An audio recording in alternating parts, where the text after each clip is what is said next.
Ang pinakamalakas na Diyos ay nagpapanggap na isang mahinang estudyante at sumali sa isang fighting tournament.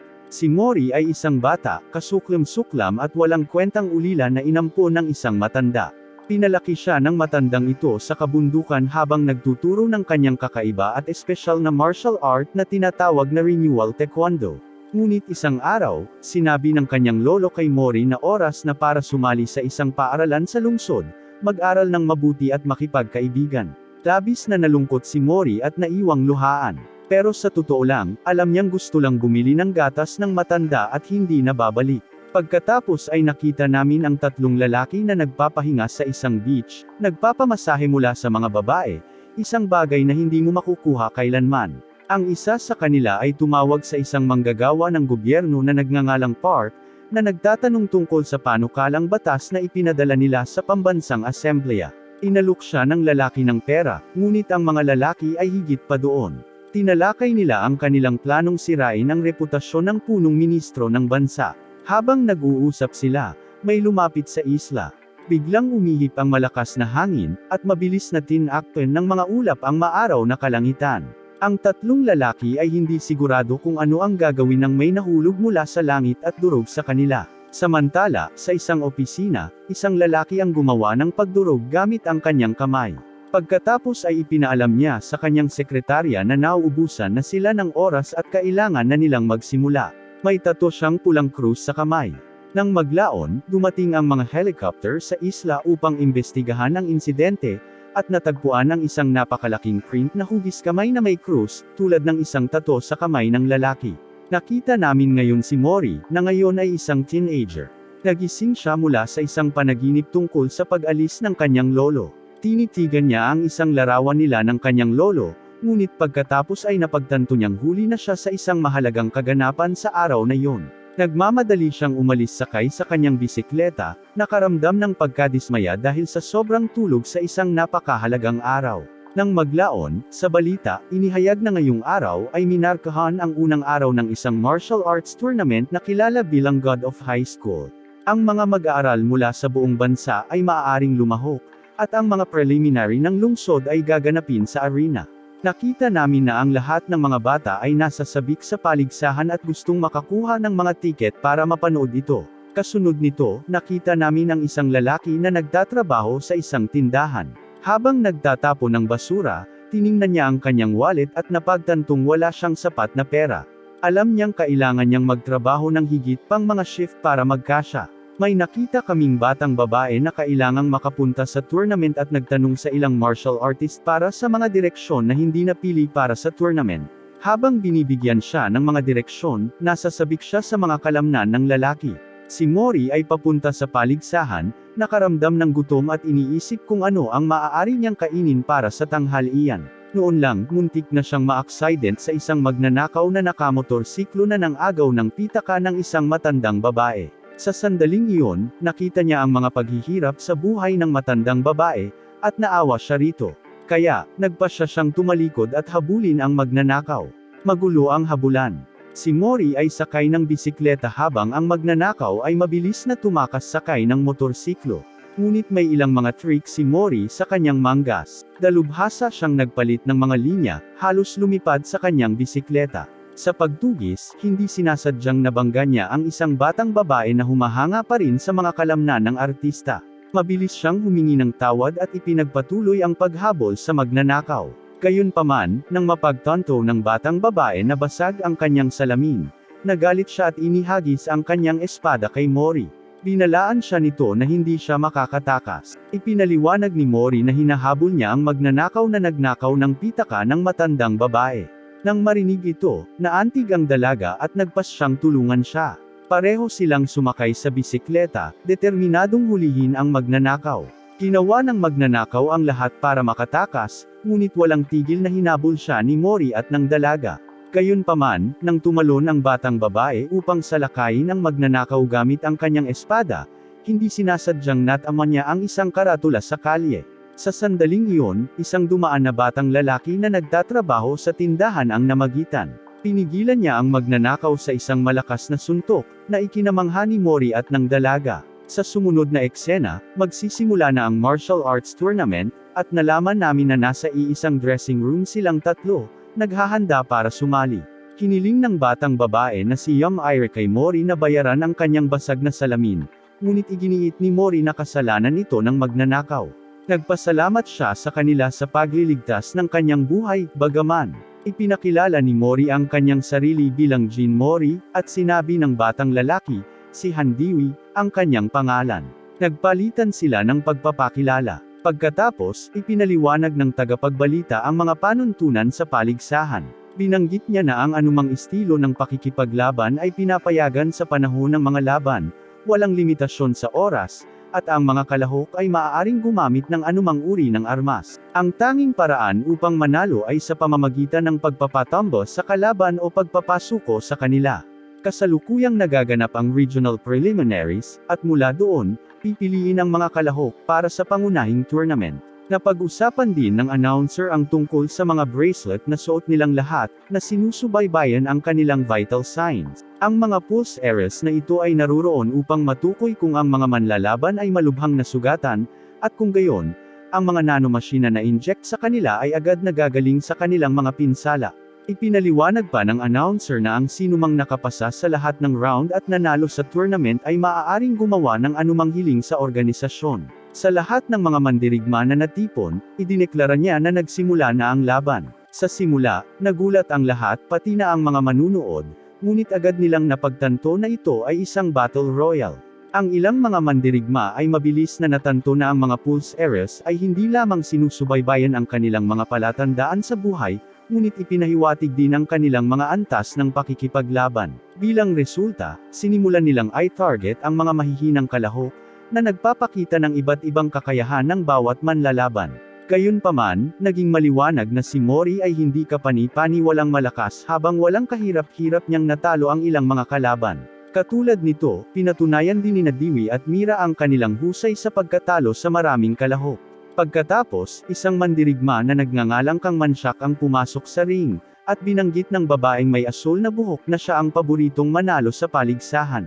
Nagsimulang madaling talunin ni Kang ang ilang manlalaban, na ipinakita ang kanyang bilis, kahit na hindi ginagamit ang kanyang mga armas. Nagpahayag siya ng pagkabigo sa kahinaan ng manlalaban at sinabi ang kanyang kagustuhan na bumalik sa pagtulog sa kanyang selda ng bilangguan. Lumapit si Yumira para hamunin si Kang, ngunit hindi gaanong napinsala ang kanyang mga suntok, bagamat napatunayang siya ay isang mabigat na kalaban. Sa panahon ng laban, gumawa si Kang ng hindi naaangkop na mga komento tungkol sa kanyang kagandahan at hiniling siyang lumabas, na sinagot mo ng may pagkasuklam. Sa likod ni Kang, nakita namin si Mori na ibinababa ang kanyang pantalon, na nagpapakita ng animal print underwear. Nagulat ito kay Kang, na tumugon sa pamamagitan ng isang malakas na sipa sa dibdib ni Mori, na nagpalipad sa kanya. Napansin ni Diwi na nang sip-in siya ni Kang, sinamantala ni Mori ang pagkakataon na masugatan ang paa ni Kang gamit ang kanyang braso. Tumayo si Mori at sinabi kay Kang na kung gagamitin niya ang lahat ng kanyang lakas, gagawin niya rin yon. Tumalon silang dalawa para umatake sa isa't isa. Samantala, ang mga opisyal mula sa gobyerno ng Estados Unidos ay nabahala nang makita ang mga larawan ng mga kaganapan na naganap sa isla. Isang lalaking may galos sa noo ang pumasok sa silid, dahilan para itutok ng lahat ang kanilang mga armas sa kanya. Nagtanong ang mga opisyal tungkol sa kanyang pagkakakilanlan, at ipinakilala niya ang kanyang sarili bilang Park Mugon, na nagpapaliwanag na nagtrabaho siya para sa gobyerno ng Korea. Natapos ang unang round ng tournament. Nauna Kang umuwi, at sumunod sina Jin at Han, dahil lahat sila ay patungo sa iisang direksyon. Ang kanilang mga bahay ay nasa iisang ruta. Tinanong ka ni Jin kung bakit niya siya sinaktan, na humantong sa pagbubunyag ng nangyari sa away ni Jin at Kang. Naalala mo na noong tumalon siya para salakayin si Kang, hindi niya sinasadyang napilipit ang leeg ni Jin. Ipinaliwanag niya na hindi ito sinasadya. Nataranta siya dahil hindi niya suot ang salamin niya. Gayunpaman, binanggit niya na nagawa nilang pagalingin siya gamit ang mga nanomachines na na-injected sa lahat ng mga mandirigma. Maaaring ayusin ng mga nanomachines na ito ang lahat ng pinsalang natamo sa mga laban, na nag-iiwan kay Han na humanga sa advanced na teknolohiya ng organisasyon. Nang maglaon, ibinunyag ni Jin na sumasali siya sa torneo dahil gusto niyang harapin ang maraming kalaban at maging mas malakas. Pagkatapos ay tinanong niya si Han kung bakit siya nakikibahagi, at sumagot si Han na ito ay para sa pera. Sa wakas, nabanggit mo na siya ay nakikipaglaban upang mabawi ang martial arts academy ng kanyang pamilya. Tinukso siya ni Jin, nagtataka kung paano madaling agawin ng mga tao ang kanyang espada mula sa kanya, na sinagot niya na ito ay dahil wala siyang salamin. Hinugot ni Jin ang kanyang espada nang hindi niya napapansin, at hiniling niya ito pabalik. Gayunpaman, habang inaabot niya ang espada, kumawala ito sa kanyang pagkakahawak at nahulog sa ilog. Humingi ng tawad si Jin at sinabing babawiin niya ito, ngunit sinampal siya nito at hiniling na mawala siya sa kanyang paningin. Gabi na noon, at hinahanap ni Mira sa tubig ang kanyang espada. Narinig niya ang boses ng kanyang ama, na nagpapaalala sa kanya na huwag hayaang mawala ang kanilang estilo ng espada sa liwanag ng buwan. Nagkaroon siya ng memorya ng pagkabata ng kanyang ama na nagbigay sa kanya ng espada at sinasabi sa kanya na maghanap ng isang malakas na kahalili para sa akademya. Sa kanyang paglaki, habang ang ibang mga batang babae ay nag-e-enjoy sa mga tipikal na gawaing pambabae, mayroon lamang siyang oras para sa pagsasanay at pagtupad sa mga kagustuhan ng kanyang ama. Sa kasalukuyan, biglang namatay ang flashlight ng kanyang telepono, naiwan siyang nasa dilim. Si Jin Mori ay nagpakita na may dalang flashlight para tulungan siyang maghanap ng espada. Habang patuloy sila sa paghahanap, humingi siya ng paumanhin sa pagsampal sa kanya. Nang makuha niya ang espada, labis siyang nalungkot dahil iyon lamang ang alaala ng kanyang ama. Biglang sumulpot si Han na may dalang maliwanag na mga ilaw upang tulungan sila sa paghahanap ng espada. Kinabukasan, magsisimula na ang bagong round ng mga laban, at kung sino man ang makakasali sa National God of High School Tournament. Ipinakilala nila ang isang mandirigma na nagngangalang Gogomdo, na nagsanay ng istilong Tai Chi. Naghintay silang tatlo sa locker room. Si Jin Mori ay natutulog nang lapitan siya ni Kang at binantaang sasaktan siya, kahit na natutulog si Mori. Gayunpaman, pumasok si Gog at sinabihan si Kang na pabayaan siya. Sa kabila nito, sinipa ni Kang si Gog sa mukha, ngunit mabilis na nagising si Jin Mori at ay nalalayan ang likod ni Gog para protektahan siya. Pinayuhan ni Mori si Gog na laging manatiling alerto. Ang unang laban ay sa pagitan ni Young Ira at Han Di-chul, at sa isang galaw lang, napatumba niya ito. Pagkatapos noon, nagsimula na ang mga laban at madaling napanalunan ni Jin Mori ang kanyang laban. Pagkatapos, pinanood nila ang mga laban ng ibang kalahok sa TV, at natalo rin ni Han ang kanyang kalaban. Nang makita ito, ipinahayag ni Jin Mori ang kanyang pagnanais na labanan sila. Biglang lumitaw si Gogomdo upang pasalamatan si Jin Mori sa pakikialam noong inatake siya ni Kang kanina. Nabanggit niya na hindi niya dapat binitawan ang kanyang bantay. Gayunpaman, habang sinasabi niya ito, tinawag ng announcer ang mga manlalaban para sa susunod na laban. Binalaan ni Jin Mori si Gog na mag-ingat dahil ang kanyang kalaban ay si Kang. Sinabi ni Gog kay Mori na hindi siya natatakot kay Kang, ngunit nag-aalala siya tungkol sa pagkatalo sa Battle of Wheels. Ipinahayag ng announcer na hindi matatapos ang laban hanggang sa mawalan ng malay o sumuko ang isa sa kanila.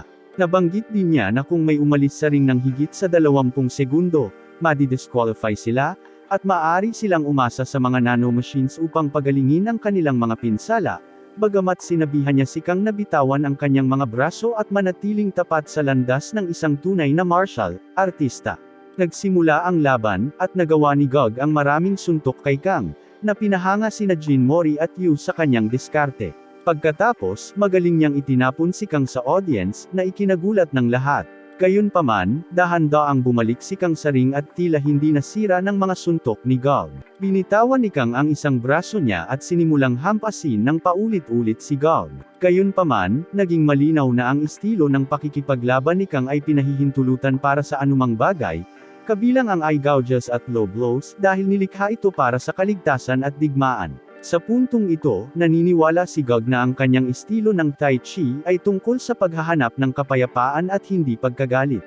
Nakagawa siya ng isang malakas na suntok na tinatawag na inyong balance strike kay Kang, ngunit epektibong hinarang ito ni Kang. Pagkatapos ay hiniling ni Kang na sumuko si Gog sa pamamagitan ng paghingi ng tawad sa kanya, at sinimulan niya itong sampilan para hiyain siya. Gayunpaman, tumanggi si Gog na sumuko. Nagpatuloy si Kang sa pagtapak sa kanyang mukha at pagkatapos ay sinubukang tanggalin ang mga braso ni Gog mula sa kanyang katawan. Ngunit habang ginagawa niya iyon, namagitan si Jin Mori at sinimulang hampasin si Kang dahil hinamak niya ang kanyang maruming estilo ng pakikipaglaban. Pinalibutan ng mga organizer ng tournament si Jean Mori at ipinaalam sa kanya na hindi siya maaaring makialam sa laban sa ganoong paraan. Bumalik si Kang sa kanyang mga paa at sinabing hindi na siya pareho. Isang itim na aura ang lumabas mula kay Kang, at tinanggal niya ang kanyang mabigat na pantalon. Nasulyapan namin ang kanyang nakaraan noong mahina siya at hiniling namin sa kanyang mentor na turuan siya ng mga diskarte, ngunit tinawag siya nitong bigo. Pagbabalik sa kasalukuyan, inatake ni Kang si Jean Mori sa isang malakas na galaw. Gumalaw ang mga organizer para makialam, ngunit tumalon si Jean Mori at sinipa si Kang ng ilang beses. Sinipa niya si Kang ng maraming beses kaya nawala ng malay si Kang. Biglang sumulpot si Park Mugon, ang lalaking may peklat sa noo, at ginamit ang kanyang kapangyarihan para ihagis si Jean Mori sa lupa. Sa mikropono, inihayag niya na siya ang pinuno ng administrasyon ng torneo at isang matinding parusa ang ipapataw kay Jean Mori. Gayunpaman, habang dinadala nila siya, narinig niyang pinupuri at sinisigaw ng karamihan ang kanyang pangalan. Kasunod nito, nakita namin ang isang grupo ng mga tao na nakasuot ng relihiyosong mga damit sa loob ng isang lugar na parang kulto. Nakikinig sila sa mga kaganapan sa paligsahan sa radyo, at binanggit ng isa sa kanila na tutuparin nila ang kalooban ng Diyos, sa paniniwalang sa paggawa nito, matutupad ang kanilang mga hiling.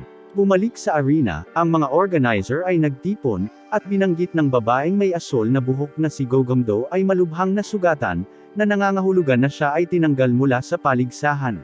Pagkatapos, nakita namin si Kang, na medyo natatakot sa ginawa sa kanya ni Jean Mori. Komento ng babae na hindi siya naniniwalang lalaban ulit si Kang. Susunod, nakita namin si Jean Mori na nag-eehersisyo sa kanyang silid, habang pinagtatalunan ng mga organizer kung dapat ba nila siyang i-disqualify. Ang lalaking may peklat sa kanyang noo ay tumitingin sa record ni Jean Mori at nagulat na makita na ang lolo ni Jean Mori ay si Jean Tijan. Pagkatapos noon, nagsimula na ang mga laban. Nakaharap mo ang isang babaeng nagngangalang Mama Sion, na nagkataong naging kampyon sa wrestling ng Estados Unidos. Iminungkahi ni Ma na dapat kang pumili ng ibang armas dahil ang kanyang kahoy na espada ay hindi magkakaroon ng pagkakataon. Sinimulan niya ang laban ng malakas, inaatake ka sa kanyang mga agresibong galaw. Ipinaliwanag ni Ma na galing pa siya sa Amerika para manalo sa torneo, dahil ang mananalo ay maaaring magbigay ng anumang hiling. Sinubukan mong lumaban gamit ang kanyang espada, ngunit ang lakas ni Ma ay tila kasing tigas ng bakal, na ginagawang hindi epektibo ang kanyang mga pag-atake. Ang espada ni Yu ay nahulog sa malayo, at tinuya siya ni Ma, na sinasabing wala siyang pagkakataong manalo. Pinagalitan ka nito, at nagpakawala siya ng kapangyarihan na tinatawag na Moonlight Sword Style, na lumikha ng malaking sugat sa dibdib ni Maria. Kahit wala ang kanyang espada, bumagsak si Ma sa lupa at ikaw ang idineklara na panalo. Samantala, nasa kwarto si Jean Mori na nagdiriwang ng tagumpay mo.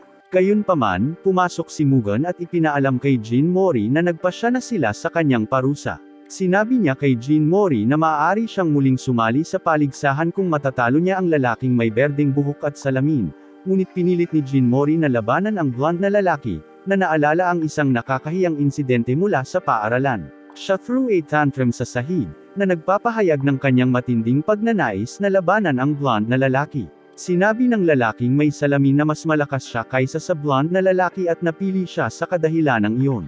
Para patunayan ang kanyang lakas, sinuntok niya si Jean Mori sa mukha. Tuwang-tuwang bumangon si Jean Mori, na pagtantong mas malakas ang lalaki kaysa sa inaakala niya. Ang lalaking may peklat pagkatapos ay nagpahayag na ang laban ay magaganap sa susunod na araw. Naglakad ka sa tabi ni Han, galit pa rin kay Jean Mori dahil sa pakikialam sa laban. Nag-aalala siya na baka mauwi ito sa pagkadiskwalifikasyon ni Jean Mori sa tournament. Gayunpaman, inilarawan ni Han ang insidente bilang hindi kapanipaniwala at naniniwala na ang lakas ni Jean Mori ay pambihira. Biglang sumulpot si Jean at ibinalita sa kanila ang nalalapit niyang laban sa lalaking may berdeng buhok at salamin. Inalok din niya ang mga ito ng ilang prutas na bigay sa kanya ng taong may peklat kanina, na binanggit na ibabalik nila ang kanilang lakas. Nagalit ka sa kanya dahil sa pagiging walang ingat, ngunit sinabi ni Jean sa kanila ang tungkol sa kanilang mga pamilya na nagsasabi na naghihikayat sa kanila na gawin ang gusto nila. Nagiging maliwanag na ang lalaking may peklat at ang babaeng may asul na buhok ay may binabalak. Pagkatapos, nasa bahay si Jean Mori, kumakain ng peach at inihahanda ang kanyang higaan para matulog. Bigla siyang nakaranas ng pananakit ng dibdib at bumagsak, umuubo ng dugo. Sa ibang lokasyon, ipinaliwanag ng lalaking may peklat na ginawa niya ito upang subukan kung si Jean Mori ay isang tunay na mandirigma at upang makita kung siya ay kasing lakas ng kanyang lolo. Susunod, nakita namin si Han na binibisita ang isang kaibigan sa ospital na dumaranas ng matinding karamdaman. Napag-alaman na sumasali si Han sa tournament para kumita ng pera para makatulong sa kanyang kaibigan. Binanggit ng kanyang kaibigan na susubukan ng mga doktor ang isang bago at mamahaling gamot, at ang kanyang kapatid na babae ay gumawa ng karagdagang trabaho upang mabayaran ang mga gastos sa paggamot. Siya ay naging abala na halos wala na siyang oras upang matulog, at siya ay nagkasala sa pagiging pabigat sa kanyang kaibigan at sa kanyang kapatid na babae. Tiniyak ni Han sa kanya na huwag mag-alala at mag-focus sa pagbuti. Ikinwento niya sa kanyang kaibigan ang tungkol sa isang batang lalaki na nakilala niya na nagpapaalala sa kanya, at nagsimula silang magbiro at magsaya. Nang maglaon, nakita namin si Han na nagtatrabaho bilang isang trash collector kung saan nakatagpo siya ng ilang mga nananakot na tumutuya sa kanya, na nabalitaan ang tungkol sa malalang kalagayan ng kanyang kaibigan. Kinampas siya ng isa sa kanila ng lata, nadidumihan ang kanyang kamiseta, ngunit kinuha ito ni Han, at patuloy siyang tinutuya ng mga maton. Bumalik sa arena, naghahanda si Han na lumaban sa paligsahan laban sa isang batang lalaki na laging nakikitang may dalang libro. Sinabi ng batang lalaki na natutunan niya ang lahat mula sa mga libro, kabilang ang kung paano manalo sa labanan. Sa pagsisimula ng laban, mahulaan ng bata ang mga galaw ni Han dahil pinag-aralan niya ang lahat ng pattern ng karate. Nabanggit niya na kung sanayin at natutunan niya ang lahat ng galaw, imposibleng matalo siya. Kaya naman sumali siya sa tournament para mapatunayang tama ang kanyang teorya. Inatake ng bata si Han gamit ang isang metal na paniki, ngunit nagawa ni Han na makaiwas sa mga suntok. Sinubukan muli ng bata na umatake ngunit nadulas at nahulog. Nakapagtataka, hindi sinamantala ni Han ang sitwasyon. Sa halip, inalok niya ng kamay ang bata para tulungan siyang makatayo. Nagulat ang bata na hindi sinamantala ni Han ang sandali at nagtanong kung bakit. Ipinaliwanag ni Han na magiging duwag ang pag-atake sa isang nabagsak na kalaban. Bumangon ang bata at gumamit ng kapangyarihan na tinatawag na 12 spears, na kinabibilangan ng paghahatid ng 12 sabay-sabay na welga, na lubhang nasugatan si Han. Sinabi sa kanya ng bata na ang mga suntok na ito ay tumusok sa kanyang mga buto at umabot sa kanyang mga organo, kaya walang kabuluhan para kay Han na bumangon at magpatuloy sa pakikipaglaban. Gayunpaman, naalala ni Han ang pakikibaka ng kanyang kaibigan sa ospital, na nagpahayag ng matinding pagnanais na makaligtas sa kanyang sakit. Bumalik kami sa kasalukuyan, at dahil dito, alam ni Han na hindi niya kayang matalo. Kaya naman, sa kabila ng kanyang mga sugat, bumangon siya at nagpatuloy sa pakikipaglaban. Ang batang lalaki ay naglunsad ng isang pag-atake gamit ang 72 sibat, ngunit si Han ay sumalungat sa pagsalakay ng bata sa isang hakbang na tinatawag na Black Tortoise. Sinundan niya ito ng isang pag-atake na tinatawag na Vermilion Bird, na lumikha ng isang ipoypo na nagpabulag sa bata. Sa wakas, pinakawalan niya ang White Tiger, ang pangatlong pag-atake, na nagdulot ng maraming suntok sa batang lalaki, na naiwang walang magawa. Ang bata ay hindi makapaniwala na ang kanyang teorya ay ganap na nabuwag. Hindi na naituloy ang kanyang pang-apat na paninindigan, bumagsak ang bata at naalis sa paligsahan. Sumunod, inanunsyo nila ang laban sa pagitan ng commissioner na may berdeng buhok at Mori. Gayunpaman, si Jean Mori ay walang malay sa kanyang bahay. Biglang may gumising sa kanyang katawan. Nang maglaon, habang hinihintay nila ang pagdating niya sa laban, naisip ng lahat na hindi na siya magpapakita. Ngunit maya-maya ay dumating siya na tumatakbo at tumalon sa ring, bagamat parang medyo pagod na siya at hindi alam kung bakit sobrang init ng katawan niya. Nang makita siya, tinuya siya ng green-haired commissioner, na nagmumungkahi na baka natakot siyang harapin siya. Ipinaliwanag ng announcer ang mga patakaran, na nagsasabi na dahil ito ay isang hindi pantay na laban, kung si Jean Mori ay nagpatambo ng isang beses sa kanyang kalaban, siya ay mananalo. Nagsimula ang laban, at sa isang kisap mata, mabilis na tinanggal ni Jean Mori ang salamin ng komisyoner at itinumba siya sa kaunting pagsisikap bago makapag-react ang lalaki. Nagulat ang announcer at sumigaw na tapos na ang laban na ikinagalit ng mga manunood dahil mabilis itong natapos. Biglang nagalit ang lalaki at sinugod si Jean Mori. ngunit si Jean Mori ay nakaiwas sa pag-atake at naghatid ng isang sipa na nagpalipad sa kanya. Natahimik ang audience dahil malinaw na nagtataglay ng hindi kapani-paniwalang lakas si Jean Mori. Pagkaraan, isang higanteng halimaw o Diyos ang lumabas mula sa katawan ng lalaki at nagsimulang salakayin si Jean Mori, na kinailangang tumakbo sa paligid ng ring upang maiwasan ang napakalaking pag-atake. Ang kapangyarihan ng halimaw na ito ay higit pa sa anumang nakita ng sinuman noon. Sinubukan ng halimaw na ilansang si Jean Mori gamit ang isang espada, ngunit may pumipigil dito, at pagkatapos ay nawala ang halimaw. Dumating ang iba pang mga komisyoner upang pigilan ang berdeng buhok na lalaki, na galit sa kahihiyan na dinanas niya sa mga kamay ni Jean Mori. Nang dumating si Mugen, pinarusahan niya ang lalaking may berdeng buhok sa pamamagitan ng pagbabawas ng kanyang sweldo sa loob ng 3 buwan dahil sa kanyang pag-uugali. Pagkatapos, lumapit siya kay Jean Mori, na nagpapahinga, at binati siya sa kanyang tagumpay. Sumagot si Jean Mori na gutom siya at gustong kumain ng saging. Sa sandaling iyon, walang duda sa isip ng lalaki na si Jean Mori nga ay apo ni Jean Tijen, ang tinatawag na Tiger Cup. Sumunod, tinalakay ng isang programa sa telebisyon ang torneo ng Diyos ng mataas na paaralan, kung saan ibinalita ng mga nagtatanghal na 4 na manlalaban na lamang ang natitira mula sa preliminary round. Ang mga manlalaban na ito ay sina Mori, isang practitioner ng Renal Taekwondo, Yu, ang kahalili ng Moonlight Sword Style, Pan, isang nangungunang full contact na karate practitioner, at isa pang manlalaban na pinangalanang Bayan Yihi, na dalubhasa sa isang Brazilian fighting style. Ang susunod na laban ay nakatakdang sa pagitan ni Yu at Han. Pagkatapos nito, naglakad-lakad ang grupo ng mga kaibigan namin sa kalye, pinag-uusapan kung sino sa tingin nila ang makakarating sa final round.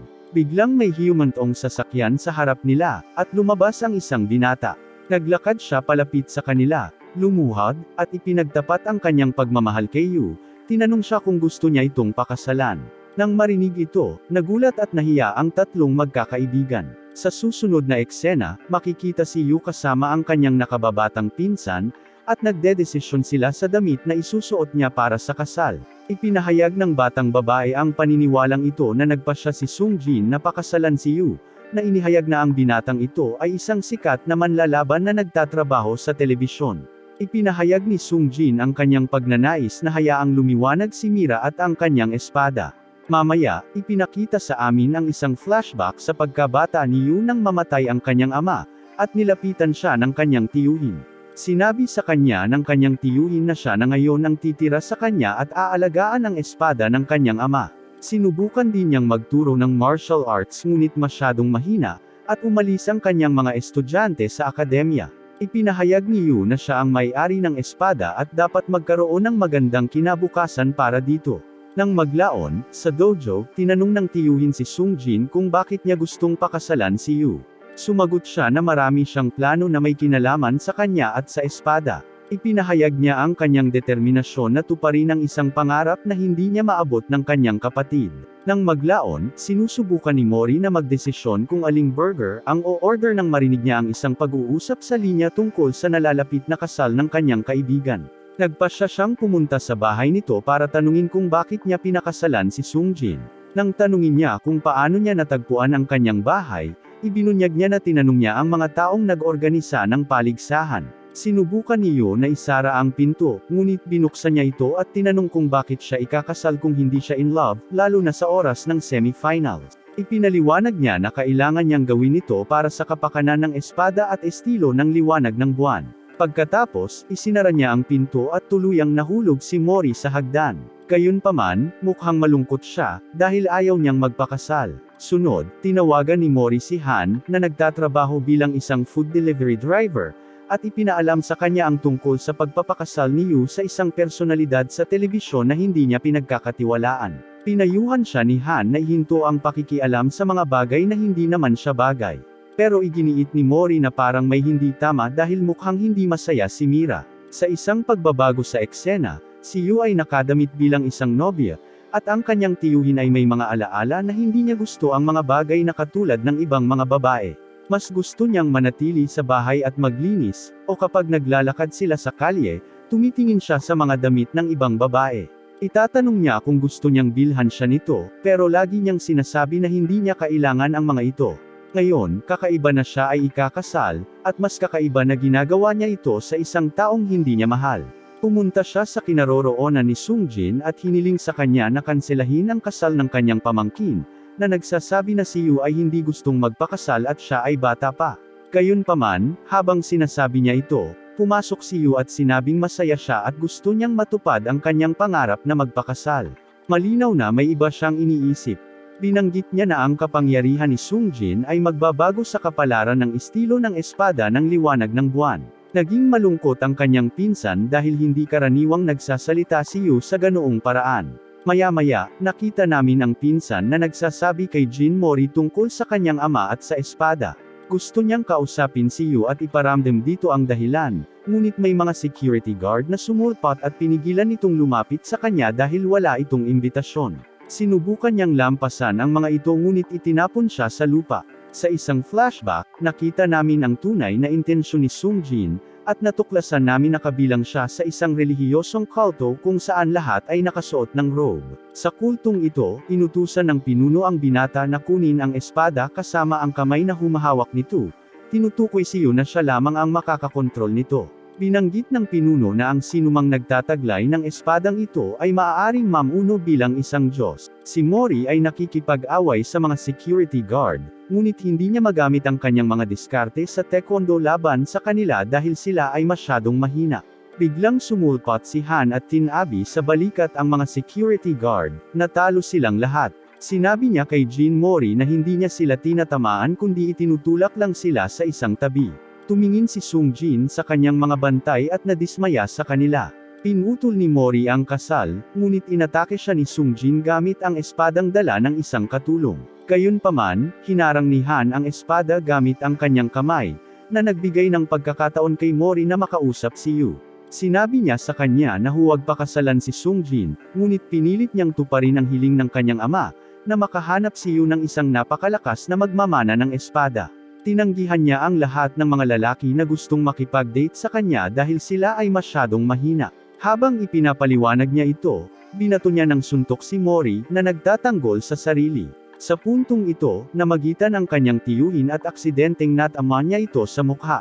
Pagkatapos nito, nakita namin na parehong ayaw ng kanyang tiyuhin at ng kanyang pinsan na magpakasal siya. Sinabi sa kanya ni Mori na dapat niyang gawin ang tunay niyang ninanais, at nang marinig ito, naalala niya noong bata pa ang kanyang ama na nagsasabi ng parehong mga salita. Naging malinaw na hindi niya naintindihan ang mga salita ng kanyang ama, habang sinasabi nito sa kanya na gamitin ang anumang pamamaraan na gusto niyang kontrolin ang espada. Nang maalala ito, nagpasya siya at sinabi kay Sungjin na ayaw niyang pakasalan siya. Binanggit din niya na paprotektahan niya mismo ang estilo ng Moonlight Sword. Gayunpaman, tumanggi si Sungjin at sinabing makukuha niya ang espada at ang babae sa anumang paraan na kinakailangan. Pagkatapos ay tinawag niya ang isang Diyos na katulad ng nakita namin na lumabas mula sa berdeng buhok na lalaki sa pakikipaglaban kay Mori. Bilang resulta, nagsimulang gumuho ang lugar, at sinigawan ni Han ang mga tao na tumakas. Pagkatapos ay inatake ni Sungjin si Han gamit ang kanyang espada at sinugatan si Yu sa tiyan, dahil sa pagpasok nito sa pagitan nila. Ngunit mabilis niya itong sinampal ng liwanag ng buwan, at nawalan siya ng malay. Parehong masaya sina Jin at Han nang makita siya pabalik. Pagkatapos, nasa labas sila, nanunood ng apoy, at nakonsensya si Yu sa lahat ng nangyari. Nakatakas si Sungjin sakay ng kotse dala ang espada ng kanyang ama, at sinabi niyang wala siyang pakialam kung kunin man ito dahil wala sa espada ang espiritu ng kanyang ama kundi nasa loob niya. Pagkatapos, lumayo siya na tumatawa kasama ang kanyang mga kaibigan, at ang kanyang tiyuhin at ang batang babae ay masaya para sa kanya. Nang maglaon, nasa ospital si Han habang sinubukan ng mga doktor na buhayin ang kanyang kaibigan, ngunit wala silang magawa dahil wala itong pulso. Pagkatapos noon, si Han ay nasa trabaho, at ang mga karaniwang lalaki ay dumating upang tuyain siya. Sa pagkakataong ito, hindi niya hinayaang pagtawanan ang kaibigan at bugbugin silang tatlo. Pagkatapos, nakita namin ang semi-final ng tournament sa pagitan ni Han at Yu. Sa sandaling ito, si Han ay napuno ng galit sa pagkamatay ng kanyang kaibigan, at ang mga manunood ay nabigla nang makita siyang brutal na binugbog si Yu. Gusto niyang ipagpatuloy ang pananakit sa kanya sa kabila ng matinding pinsala at kawalan ng malay nito, kaya kinailangan ng presenter na pumasok para pigilan siya sa pagpatay sa kanya. Nang matapos ang laban, dumaan siya kay Mori at sinabi sa kanya na magkikita sila sa final. Naisip ni Mori na parang ibang tao si Han at hindi niya kaibigan. 2 taon na ang nakalilipas, may alaala si Han bago magkasakit ang kanyang kaibigan, na nagpapakita na sila ay nag-e-enjoy sa pakikipag-away araw-araw pagkatapos ng klase.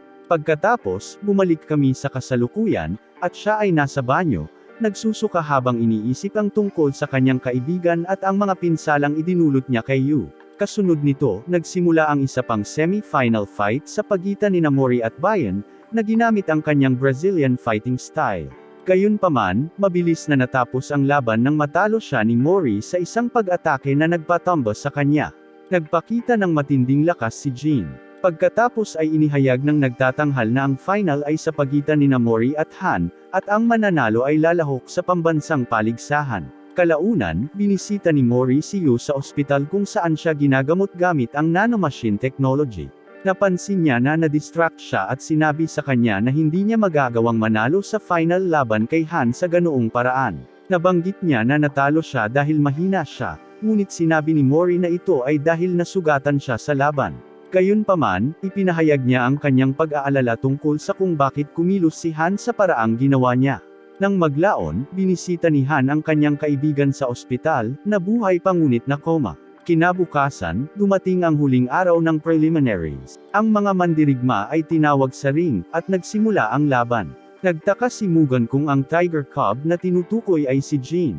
Ang laban ay pantay-pantay habang ang dalawa ay nagpapalitan ng suntok, at wala ni isa ang nangunguna sa puntong ito. Isang suntok ang pinalo ni Han sa bibig ni Mori, na naging sanhi ng pagluwa nito ng maraming dugo, tulad ng natamaan si Yu. Bumangon sa galit si Mori at sinabihan si Han na hindi niya ito patatawarin sa pananakit niya sa kanilang kaibigan. Naglunsad siya ng ilang sipa mula sa kanyang renewal na taekwondo, at nahulog si Han sa sulok. Gayunpaman, lumapit si Mori at iniabot ang kamay para tulungan siyang makatayo. Hinawakan ni Han ang kanyang kamay ngunit sinabi sa kanya na hindi siya ni ikaw ay kanyang mga kaibigan.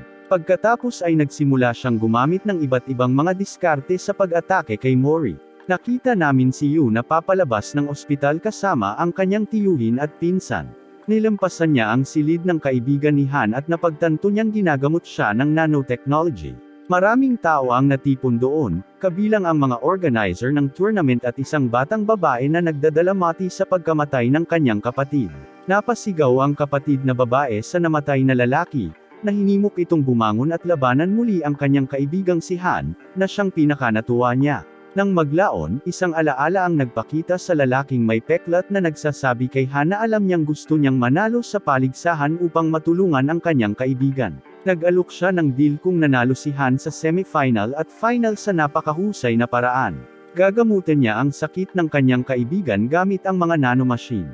Ito ang dahilan kung bakit buong lakas na lumaban si Han kay Yu at ganoon din ang ginagawa niya laban kay Mori ngayon. Pagbabalik sa kasalukuyan, walang awang binubugbog ni Han si Mori sa kanyang Diyos na tindig, at bumagsak siya sa lupa.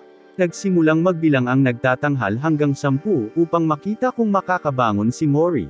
Ngunit bago umabot sa 0 ang bilang, lumitaw ang lalaking may peklat at sinabi kay Han na namatay na ang kanyang kaibigan. Sa sandaling iyon, bumangon si Mori bago umabot sa 0 ang bilang. Nang maglaon, sinisiyasat namin ang mga araw ng pag-aaral ni Han, kung saan nagkaroon siya ng reputasyon na nanalo sa lahat ng kanyang laban, kahit na laban sa mga matatandang estudyante. Sa isang pagkakataon, nalaman niyang nahihigitan siya ng mga estudyanteng armado ng mga patpat, ngunit isang hindi inaasahang kaalyado, ang kaibigan na sa kalaunan ay magiging napakahalaga sa kanya, ang nagpakita na tumulong sa kanya sa labanan. Matapos ang kanilang tagumpay, parehong pagod at nakahandusay sa lupa, tinanong ng kaibigan si Han kung bakit hindi siya tinulungan ng mga inaakalang kaibigan niya. Sumagot si Han ng isang mapait na katotohanan, ang mga nakakasama niya ay hindi niya tunay na mga kaibigan. Nag-alok ang kaibigan ng mahalagang payo, na hinihimok si Han na magtiwala pa sa mga tao. Sa pagbabalik sa kasalukuyan, nagising si Han mula sa kanyang walang malay na estado, nakikipagbuno sa mapangwasak na balita ng pagpanaw ng kanyang kaibigan. Sinimulan ni Mori ang isang malupit na pag-atake, ngunit ipinagtanggol ni Han ang kanyang sarili ng walang awa.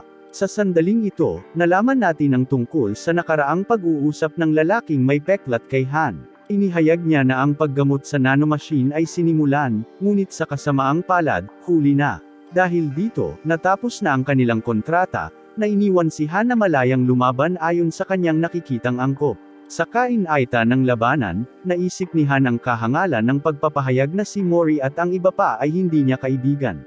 Naalala rin niya ang mga salita ng kanyang yumaong kaibigan, ang payo na magtiwala sa mga tao ay higit na umaalingaw sa kanyang isipan. Sa kabila ng walang humpay na pananakit ni Mori, pinili ni Han na huwag lumaban. Sa gitna ng matinding labanan, nakiusap si Yu kay Han na lumaban tulad ng ginawa niya nang humarap siya sa kanya at iniabot sa kanya ang isang sulat na naiwan ng kanyang yumaong kaibigan. Pinaalalahanan ni Yu si Han na huwag ibunyag kay Mori ang nilalaman nito, sa takot na maaaring makaapekto ito sa kanilang laban.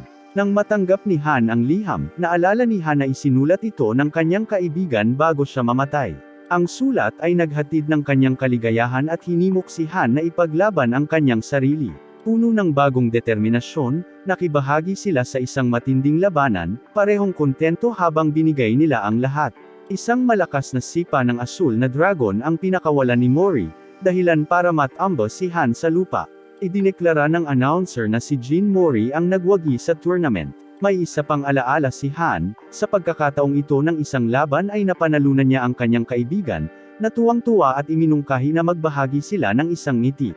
Gayunpaman, iginiit ni Han na ang pagngiti ay hindi magdadala sa kanila ng anumang tagumpay, kung saan iginiit ng kanyang kaibigan na maging matalik silang magkaibigan. Sa kasalukuyan, habang iniaabot ni Mori ang kanyang kamay, napagtanto ni Han na ang ngiti ni Mori ay sumasalamin sa kanyang yumaong kaibigan. Nakipagkamay sila, at idineklara silang magkaibigan ni Mori. Tinulungan ni Yu si Han na makatayo, na nagpahayag ng kanyang layunin na talunin siya sa kanilang susunod na laban. Magkasama silang umalis, at nagpalakpakan ang mga manunood, na nagdiwang ng kanilang bagong pagkakaibigan. Ang lolo ni Jin Mori, na nagngangalang Jin Tijan, ay natagpuan ang kanyang sarili sa malalim na kagubatan nang biglang lumitaw ang isang grupo ng mga lalaki na nakasuot ng mga damit mula sa relihiyosong kulto.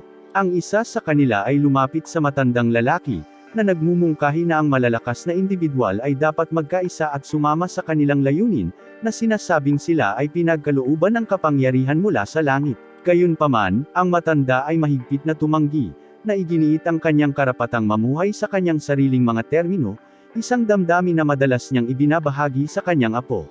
Bilang tugon sa pagtanggi na ito, nagbago ang ekspresyon ng lalaki, na nagpapahiwatig na maaaring gumamit siya ng ilang uri ng kapangyarihan o pagmamanipula sa matandang lalaki. Nakahiga si Mori sa kanyang kama, iniisip ang kinaroroonan ng kanyang lolo na matagal nang nawala, na hindi niya nakita mula noong kanyang pagkabata. Samantala, sa telebisyon, ang mga nagtatanghal ay gumawa ng anunsyo tungkol sa paparating na pambansang torneo, na gaganapin sa mga koponan simula sa 2 linggo. Upang makilahok sa paligsahan na ito, ang nangungunang 3 manlalaban mula sa bawat paunang panrehiyon ay dapat bumuo ng mga koponan, upang matukoy ang ikatlo at ika-4 na pwesto na manlalaban. Si Yu ay nakikipagkompetensya laban sa mga manlalaban na bihasa sa estilong Brazilian at madaling makuha ang ikatlong pwesto na posisyon. Si Mori ay masigasig na nagpasaya sa kanya mula sa mga manunood, ngunit kapwa sila Yu at Han ay medyo nahihiya. Sinusuri ng mga tagapangasiwa ng paligsahan ang mga detalyadong pagsusuri ng mga koponan, at ang isang biglaang pagbabago sa panuntunan ay pinagtibay.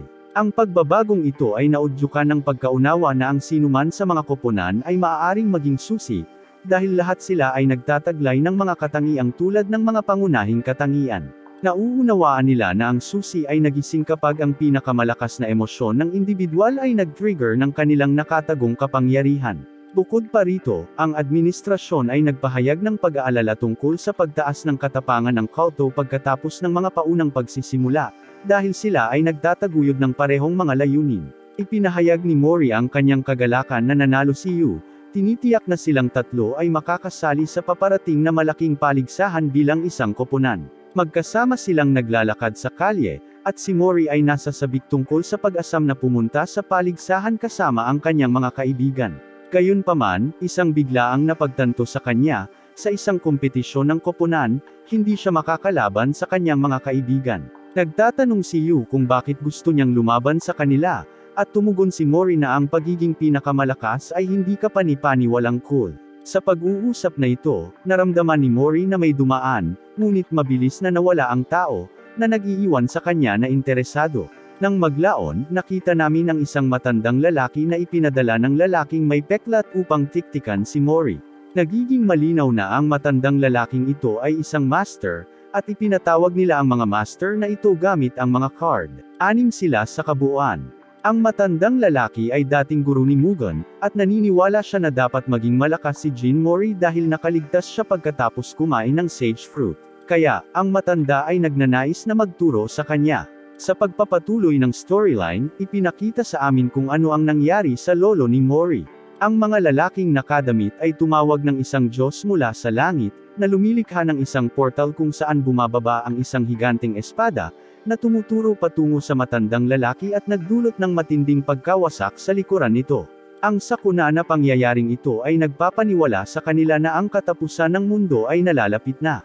Malalim na pinag-iisipan ni Yu ang kanyang papel sa koponan, pakiramdam niya ay extra lang siya. Nang maglaon, nakatagpo niya ang nagtatanghal ng labanan habang kasama niya ang kanyang pamilya sa isang tindahan. Napansin niya na siya ay bulag at binabati siya sa kanyang tagumpay sa laban. Pagkatapos ay sinabi niya sa kanya na magsisimula na ang tunay na paligsahan at kailangan niyang gamitin ang buong lakas ng estilo ng espadang liwanag ng buwan. Binibigyang diin niya na dapat niyang ilagay ang kanyang mga emosyon sa espada kung hindi man mawawala ng kabuluhan ang kanyang lakas. Nakakagulat, ibinunyag niya na nawalan siya ng paningin dahil sa liwanag ng buwan, habang ang nagtatanghal ay bumalik sa kanyang sasakyan.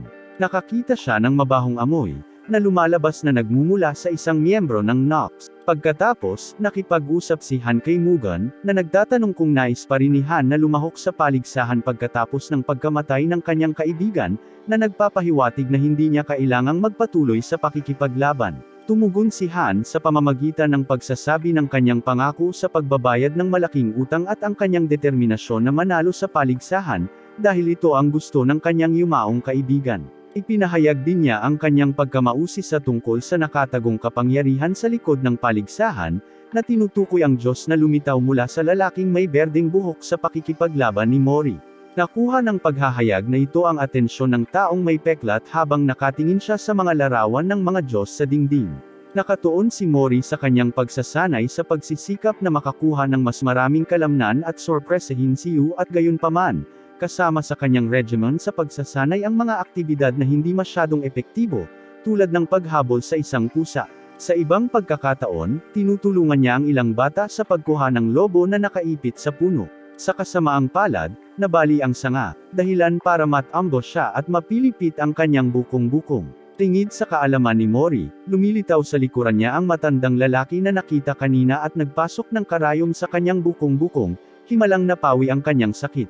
Kasunod nito, ipinaliwanag ng taong may peklat ang konsepto ng mga Diyos at kung paano makukuha ng mga individual ang kapangyarihan mula sa kanila, na epektibong ginagamit ito sa labanan, na para bang sila mismo ay mga Diyos. Ito ay lumalampas sa pangunawa ng tao, at ang mga gumagamit ng kapangyarihang ito ay kilala bilang Charyok. Nang maglaon, bumisita sina Yu at Han sa bahay ni Mori, nang tanungin ni Mori kung paano nila natagpuan ang kanyang tahanan. Mapaglarong tumugon si Yu sa parehong sagot na ibinigay niya nang bumisita siya sa kanyang bahay. Pagpasok sa tirahan ni Mori, nasalubong sila ng magulo at hindi maayos na kapaligiran. Ipinaliwanag ni Mori na dati siyang nakatira kasama ang kanyang lolo sa kabundukan, ngunit lumipat sa kasalukuyang lugar upang pumasok sa paaralan. Ipinagpapalit ng tatlong magkaibigan ang kaalamang natamo nila sa paglipas ng panahon, tinatalakay ang mga paksa tulad ng mga kakayahan ni Charyok at Mori sa pagpapagaling, habang matagumpay niyang naibsan ang namamagang balikat ni Yu. Kinikilala nila ang pangangailangan na manatiling mapagbantay, dahil marami sa mga manlalaban sa paligsahan ang gumagamit na ngayon ng kapangyarihan ng mga Diyos. Ang pinakaaabangang pambansang torneo, na nagtatampok ng pinakamahusay na mga koponan sa bansa, ay malapit nang magsimula. Sa kabuuan, mayroong 3 manlalaban na kumakatawan sa bawat isa sa 9 na rehiyon, na bumubuo ng kabuoang 27 kakompetensya. Mataas ang pusta, dahil ipinangako ng tournament sa mga nanalo ang hindi kapani-paniwalang kapangyarihan ng isang Diyos, na may potensyal na magbigay ng anumang hiling. Mariing na obserbahan ni Yu na ang nagtatanghal para sa paligsahan ay iba sa kanilang nakatagpo dati. Gayunpaman, ang isang nakakagambalang paghahayag sa lalong madaling panahon ay nabuksan habang ini-broadcast sa telebisyon na ang dating nagtatanghal ay brutal na pinatay sa isang parke. Ang nakakagulat na balita ay nagpapadala ng mga shockwaves sa mga manunood at mga kalahok. Masusulyapan natin ang individual na responsable sa karumal-dumal na krimeng ito, na tila nagsasaya sa kaguluhan at karahasang dulot niya. Nagpahayag siya ng masasamang kasiyahan sa pagtanggal din sa komisyoner na may berdeng buhok na may salamin, isa sa pinakamalakas na kalaban ng torneo. Ipinaliwanag ng nagtatanghal na magkakaroon ng 3 laban, at ang koponan na nanalo sa 2 sa kanila ay magpapatuloy sa susunod na round.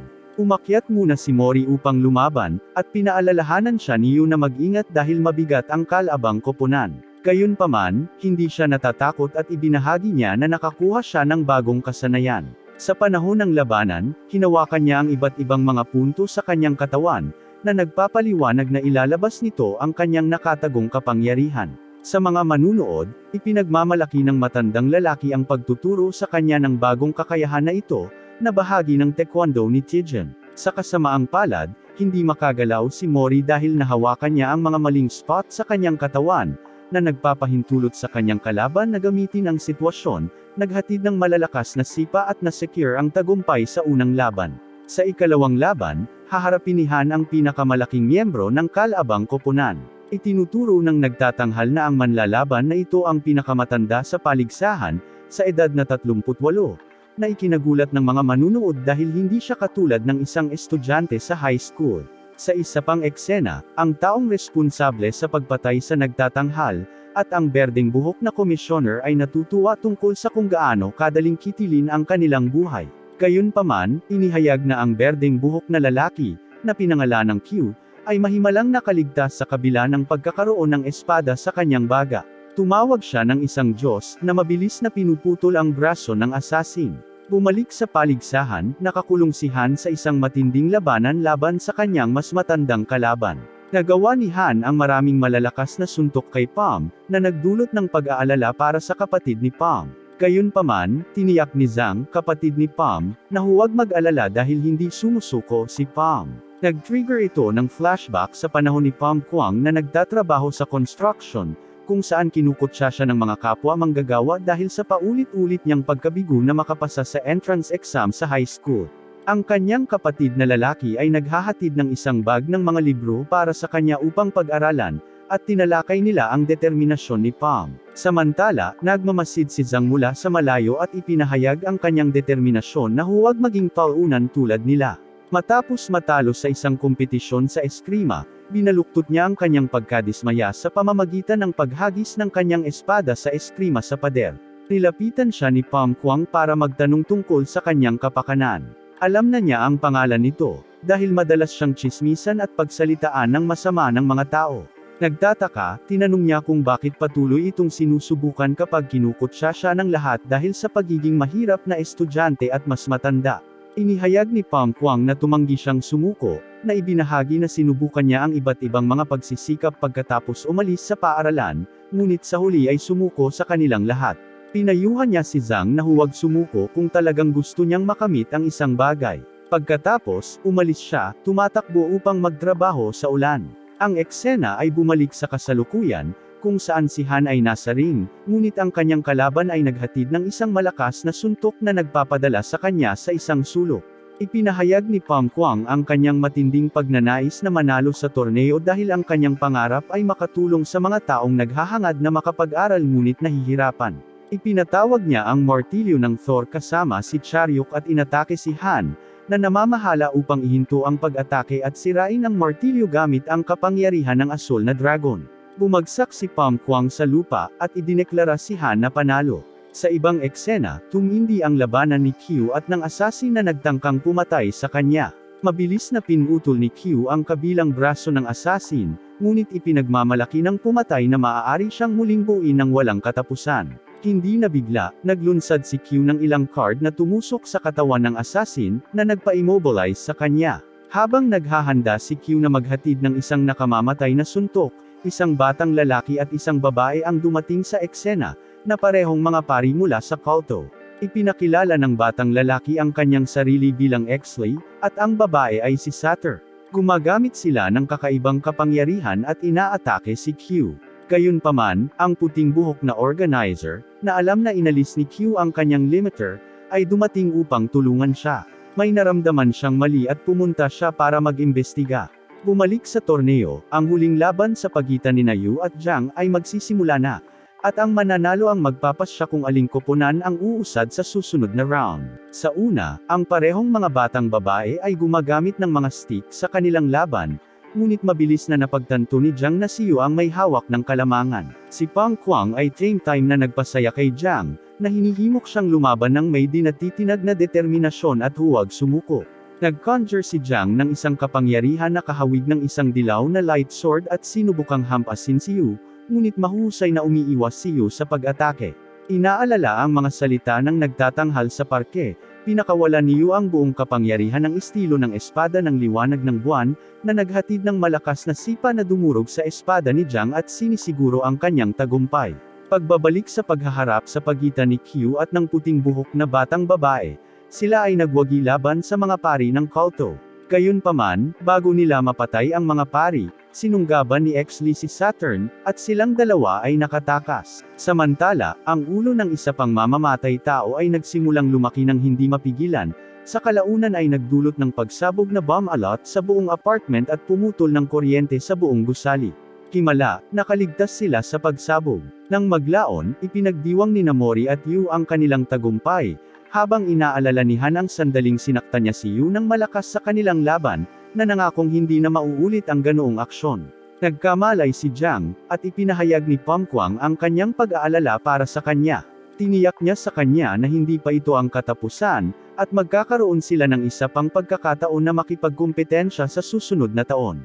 Magsisimula ang susunod na laban sa isang batang lalaking may berdeng buhok na nagngangalang John Jugok, na lumikha ng kapangyarihan gamit ang mga musikal na nota at apoy. Gayunpaman, ang kanyang kalaban, si Jeggle Tick, ay nagpatawag ng isang napakalaking painting na walang awang umaatake kay Jugok, na naging dahilan upang mawalan siya ng malaking halaga ng dugo.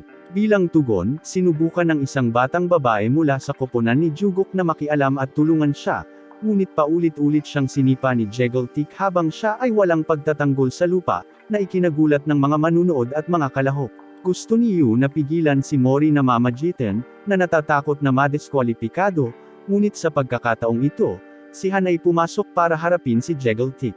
Ang tagapagbalita ay pumwesto sa pagitan nila, at ang nasugatan na batang lalaki, na determinadong manalo para sa kapakanan ng korporasyon ng kanyang pamilya, ay bumangon. Nag-conjure siya at nagpaputok ng kidlat, ngunit walang kahirap-hirap na sinalungat ito ni Jeggle Tick, at muling tinawag ang painting, na lumamon sa bata. Sa emergency room, inaalagaan ng mga doktor ang nasugatan na batang lalaki habang si Park, ang lalaking may peklat, ay iniisip ang sitwasyon. Iminungkahi ng isang matandang lalaki na dapat ay disqualify si Jeggle dahil maliwanag na sinadya niyang magdulot ng kaguluhan sa paligsahan.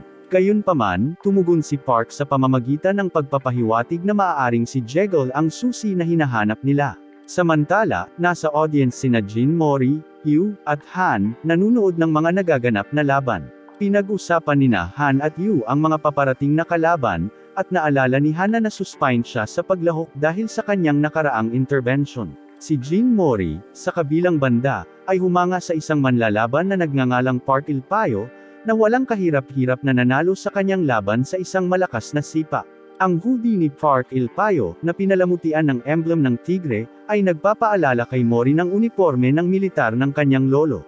Habang naglalakad sila sa kalye, binanggit ni Han ang kahalagahan ng pagpapalakas at pagmaster ng chariot, ang kakayahang ipatawag ang kapangyarihan ng isang Diyos. Sa isang pagbabalik tanaw, ipinaliwanag ni Park Mugon na ang ilang mga mandirigma ay gumugugol ng mga taon sa paghahasa ng kanilang mga kasanayan upang makakuha ng chariot, ngunit ang tagumpay ay malayo sa garantisadong. Ang iba ay inspirasyon at mas madaling makuha ang kapangyarihang ito. Gayunpaman, ipinahayag ni Jin Mori ang kanyang pagnanais na manalo batay sa kanyang sariling lakas, at tumangging umasa sa kapangyarihan ng mga Diyos. Ang desisyong ito ay nag-aalala kay Yu dahil mukhang iba si Mori, mukhang malungkot at mas tahimik kaysa sa karaniwan. Ang alaala ni Jean Mori ay nagbabalik sa kanya sa isang pag-uusap kasama si Park at ang batang babae na may asul na buhok, kung saan ipinaalam nila sa kanya na kamakailan lamang ay inatake ang kanyang lolo sa mga bundok, at natuklasan nila ang malaking dami ng kanyang dugo sa pinangyarihan. Habang nag-aalala si Park Mugon tungkol sa maliit na pagkakataong mabuhay, nanatiling tiwala si Jean sa mga kakayahan ng kanyang lolo. Sa kasalukuyan, si Jean Mori ay nawala sa pag-iisip at ipinahayag ang kanyang hindi paniniwala na ang kanyang lolo ay pinatay. Sa sandaling iyon, si Park Ilpayo ay lumapit sa kanya ng may pananabik, sabik na makilala siya. Nagpalitan sila ng magiliw na suntok, na parehong nauwi sa isang deadlock, at wala sa kanila ang nagpatuloy. Humihingi ng paumanhin si Ilpayo para sa kanyang sigasig at nag-alok ng kamay upang tulungan si Jean na makatayo. Sa kanilang pag-uusap, ipinahayag ni Park Ilpayo na sinusubaybayan niya ang pag-unlad ni Jean Mori mula pa noong mga paunang round. Si Jean Mori, na interesado sa simbolo ng tigre sa hoodie ni Ilpayo, ay nagtanong tungkol dito, at ipinaliwanag ni Park na isinusuot niya ito bilang tanda ng paggalang kay Jean Tijen, ang lolo ni Mori. Ibinahagi ni Park Ilpayo ang kwento ng kanyang pagkabata kay Jean Mori, na inihayag na iniwan siya ng kanyang ina pagkatapos ng libing ng kanyang ama. Pagkatapos ay inilagay siya sa isang martial arts academy, kung saan naramdaman niyang nag-iisa at nakahiwalay. Isang araw, nagpakita si Jean Tijen kasama ang isang batang Jean Mori na natutulog sa kanyang dibdib.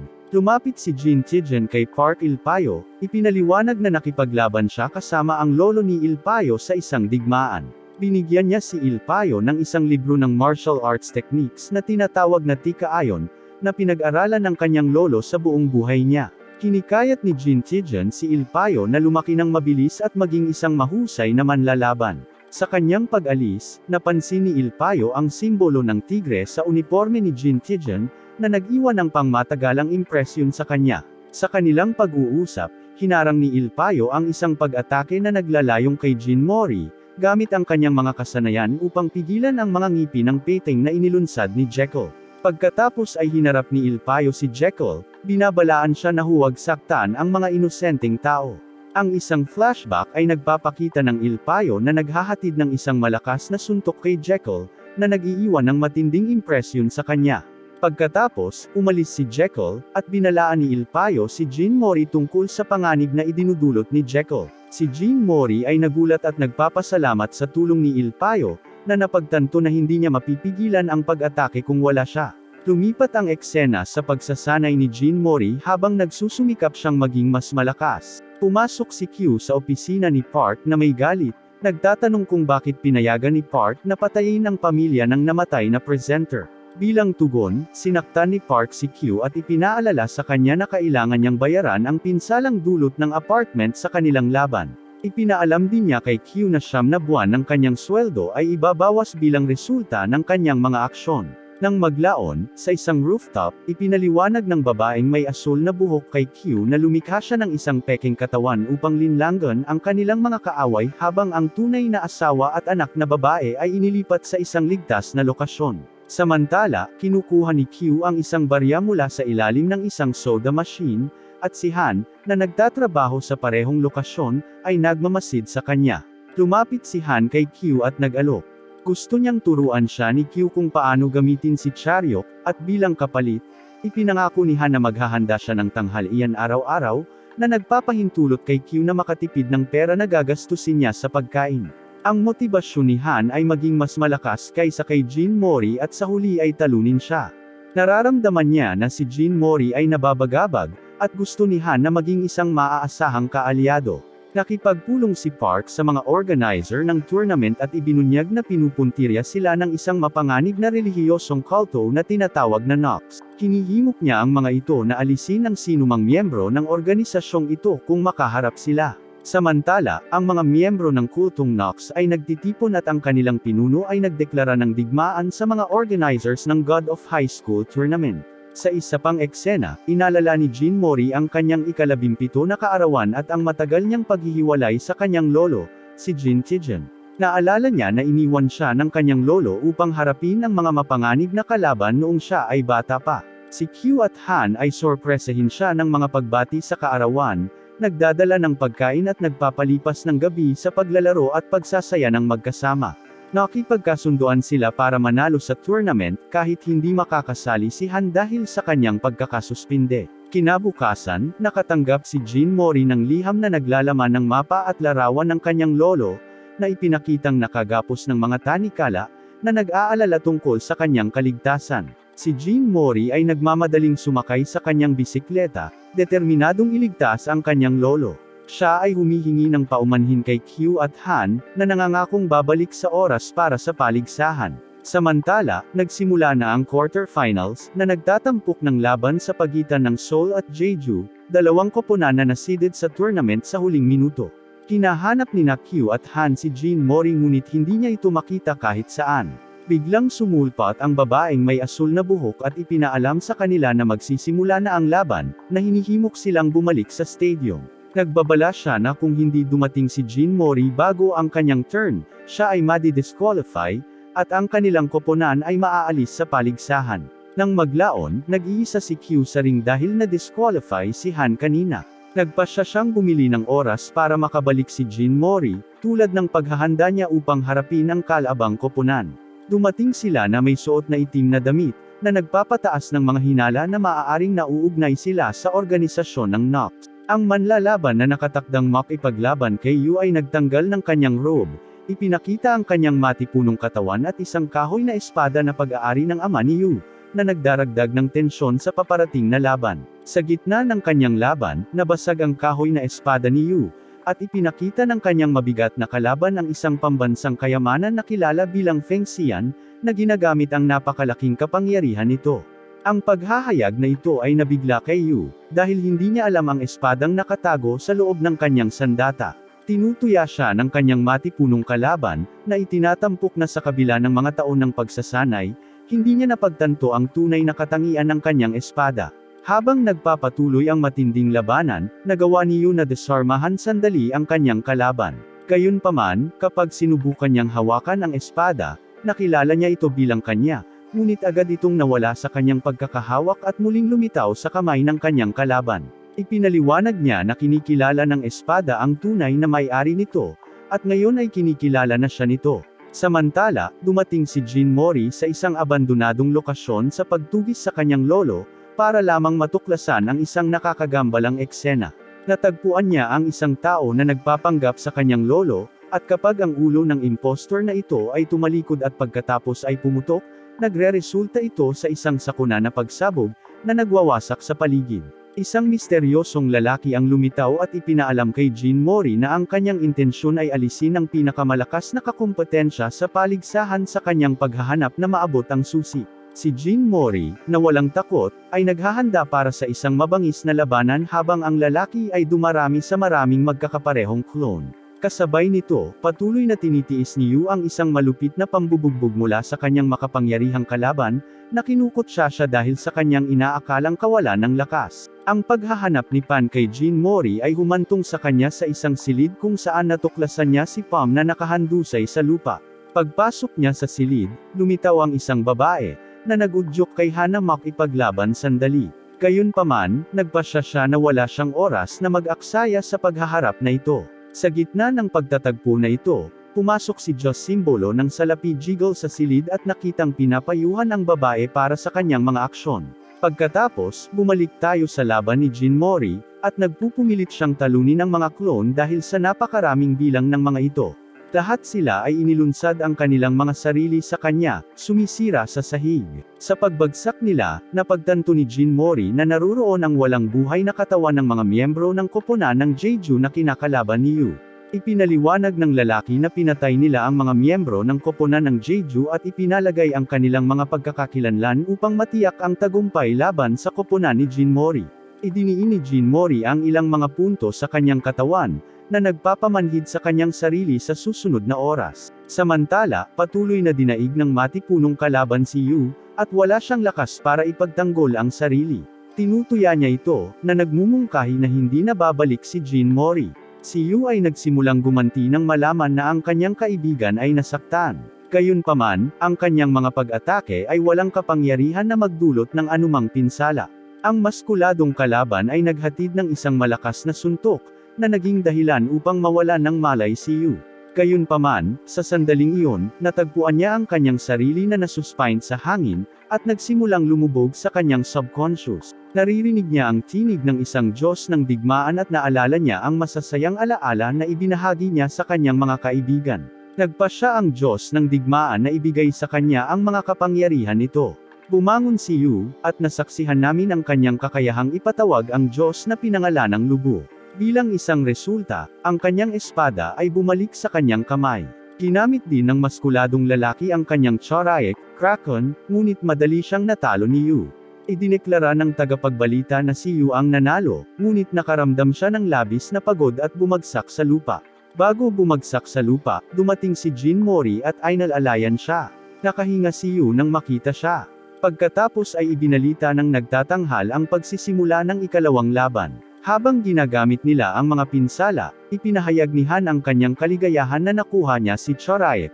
Gayunpaman, hindi nila maiwasang mapansin na si Jin Mori ay kakaibang galit, hindi katulad ng anumang nakita nila mula sa kanya noon. Nagsimula ang laban, at ang kalaban ni Jin Mori ay nagtanong tungkol sa kung paano niya nagawang makatakas mula sa mga clone. Si Jin Mori ay nananatiling tahimik at naglunsad ng isang malakas na pag-atake gamit ang mga asul na dragon. Ang kapangyarihang ito ay hindi nagmula sa isang Diyos ngunit nilikha mismo ni Jin Mori. Habang nasasaksihan natin ang paghampas ni Jin Mori sa kanyang kalaban, sabay-sabay nitong inihayag kung paano niya natalo ang clone man kanina. Sa isang susunod na eksena, sinisiyasat namin ang mga alaala ni Ilpyo, kung saan nagdulot ng matinding pinsala si Diyos simbolo ng salapi Jiggle sa kanyang matalik na kaibigan, si Sung Jun, sa pamamagitan ng pagkabali ng kanyang binti. Sa ospital, ipinaalam nila kay Ilpyo na habang si Sung Jun ay makakalakad na muli, hindi na siya makakapag-practice ng martial arts. Hinanap ni Ilpyo si Diyos simbolo ng salapi Jiggle at isinailalim siya sa isang mesensi ng pambubugbog sa lupa, na hinihiling na humingi siya ng tawad sa kanyang nasugatang kaibigan. Gayunpaman, dumating ang mga pulis at nahuli si Ilpyo.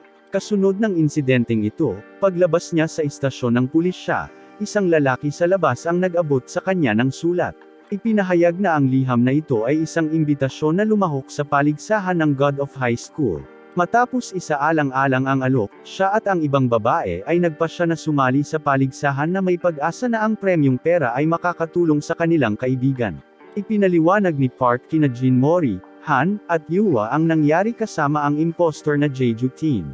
Inihayag niya na ang mga individual na ito ay nagkunwaring iba sa pagtatangkang alisin sila sa paligsahan, ngunit nabigo ang kanilang mga pagsisikap. Maglalaban pa rin ang grupo sa semifinals. Nagtatanong si Han tungkol sa motibo sa likod ng pag-atake at kung sino ang maaaring nasa likod nito. Ibinunyag ng taong may peklat na ito ay orkestra ng organisasyon ng Nox. Samantala, muli naming binibisita ang lalaking may mga clone na natalo ni Jin Mori at ngayon ay malubhang nasugatan. Dumating si Jekyll at iginiit na hindi siya miyembro ng organisasyon ngunit nakikipagtulungan sa kanila upang mang-alap ng impormasyon. Sa kanyang pag-alis, ipinatawag niya ang higanteng Peteng, pinatay ang nasugatan na tao, at ipinahayag ang kanyang intensyon na kunin ang susi. Tuloy-tuloy ang torneo, at ang koponan ni Jin Mori ay nakikipaglaban sa koponan ni Ilpyo. Patuloy na pinagmamasdan ni Yu at Han ang hindi pangkaraniwang pag-uugali ni Jin Mori, na sinasabing mas tahimik siya kaysa karaniwan. Kasunod nito, nagsimula ang away ni Han at ng babaeng nagngangalang Sunga. Naglunsad si Sunga ng matinding pag-atake kay Han, ngunit naalala niya ang impormasyong ibinahagi ni Park sa kanila kanina.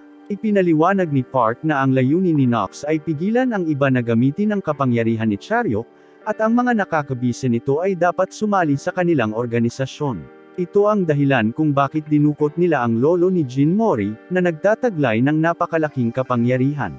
Ipinahayag ng grupo ang kanilang determinasyon na harapin si Nox, ngunit ipinaalala ni Park sa kanila na sila ay masyadong mahina. Gayunpaman, nangangako siyang bibigyan sila ng impormasyon tungkol kay Nox kung sila ay mananalo sa paligsahan.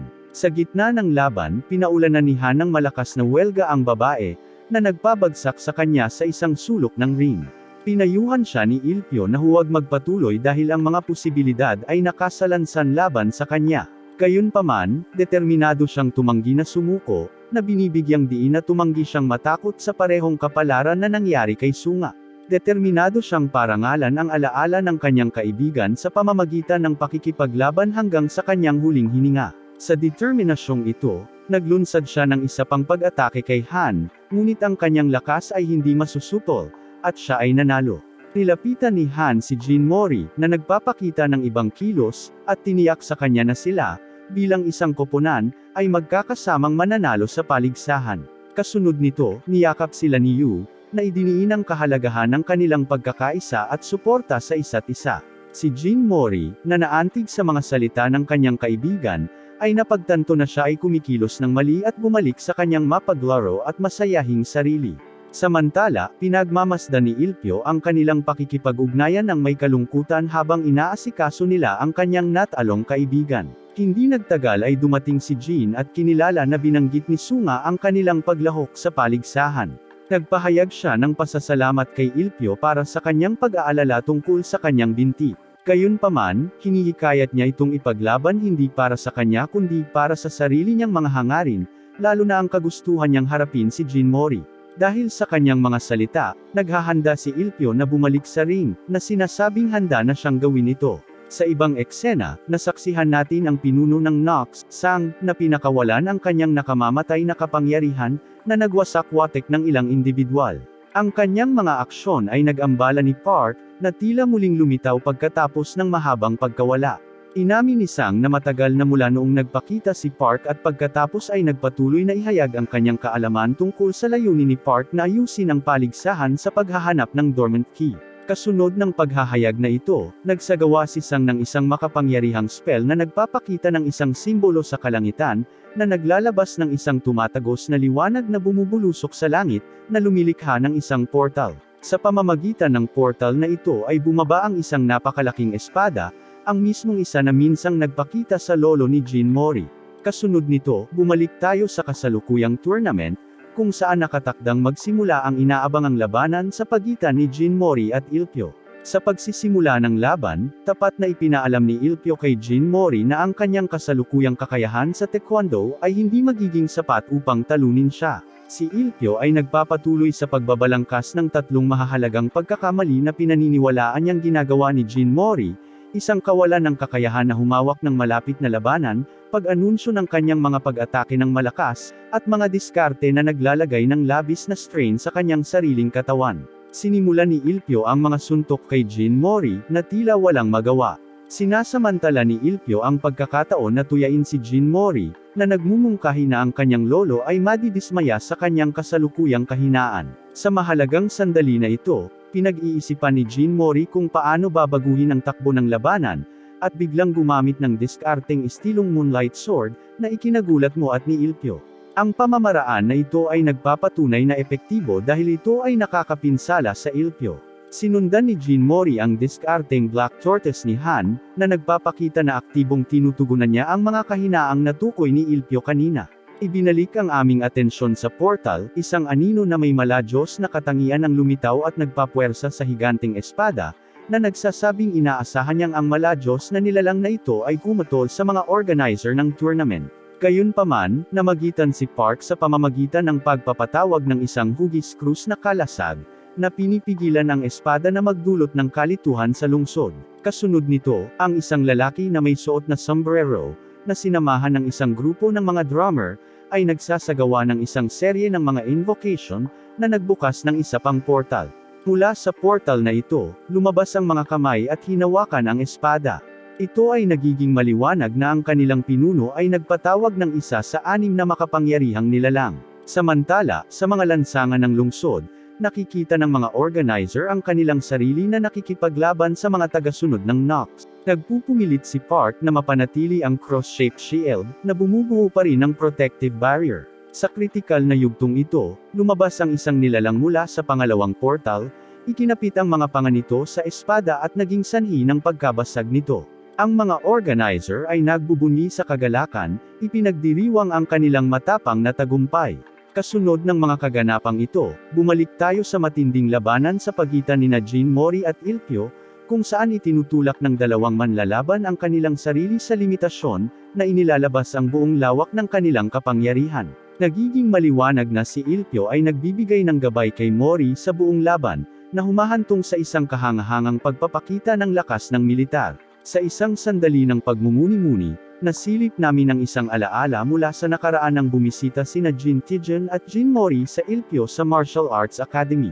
Sa kanilang pagbisita, tinanong ng matandang lalaki si Ilpyo kung handa siyang turuan ang kanyang apo ng ilang mahahalagang aral kung sakaling mag-cross ang landas nila.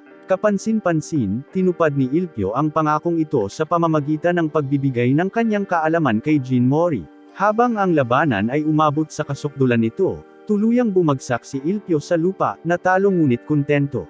Naaaliw siya sa katotohanang natupad niya ang kanyang pangako kay Jin Tijan sa pamamagitan ng pagtulong sa kanyang apo na maging napakalakas. Gayunpaman, habang nakahiga siya sa lupa, pumasok siya sa isang kakaibang parang panaginip na estado kung saan nakatagpo siya ng isang puting-tailed fox. Sa sandaling ito, same time na ipinahayag ni Ilpyo na hindi niya kayang matalo. Sa pagkamangha ng lahat ng mga saksi, siya ay bumangon, sumasailalim sa isang dramatikong pagbabago.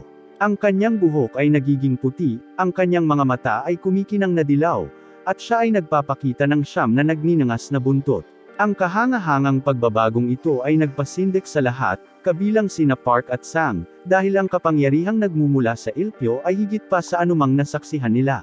Nang masaksihan ang pambihirang pag-unlad na ito, umiti si Sang at ipinahayag na sa wakas ay nahayag na ang susi. Siyempre, makakatulong ako dyan. Mangyaring magpatuloy at ibahagi ang kabanata na gusto mong i-edit ko para sa Kailan at pagiging madaling mabasa, at gagawin ko ang mga kinakailangang pagsasaayos sa nakalipas na panahon at sa antas ng pagbabasa ng ikapitong baitang. Sa gitna ng laban, lahat, kasama si Jin Mori, ay namangha sa pagbabago ni Ilpyo. Ang ugong ni Charaik ni Jekyll ang nagbunsod sa kanya na maniwala na maaaring si Ilpyo ang susi. Kumpiyansa na ibinalita ng Ilpyo na magsisimula na ang tunay na labanan. Tinangka ni Jin Mori na hampasin si Ilpyo, ngunit ang kanyang mga suntok ay hindi epektibo dahil sa isang hindi nakikitang hadlang na sumasangga kay Ilpyo.